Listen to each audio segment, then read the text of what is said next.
Salah satunya yang dilakukan Dedi, kolektor kaset pita yang berada di kawasan Pelaju, Palembang. Ia menceritakan mulanya ia hanya kolektor kaset pita yang telah dilakukan sejak tahun 90-an dengan beragam jenis aliran musik. Setelah mengkoleksi kaset pita cukup lama, akhirnya koleksinya menumpuk dan ruang penyimpanan kaset di rumahnya tidak cukup lagi. Kemudian Dedi berinisiatif untuk menjual koleksinya, namun tidak disangka peminat terhadap kaset pita masih sangat besar.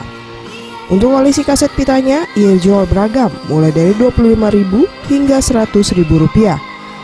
Jika penjualan ramai, dalam satu bulan ia bisa meraih keuntungan hingga Rp10 juta. Awalnya kita koleksi biasa, setelah kita lihat caknya rame yang minat sama kaset ini, kita jadi bisnis. Untuk omset, ya kita kalau dihitung sehari bisa 300.000 kita masuk, ya mungkin 10 juta kita masuk sebulan.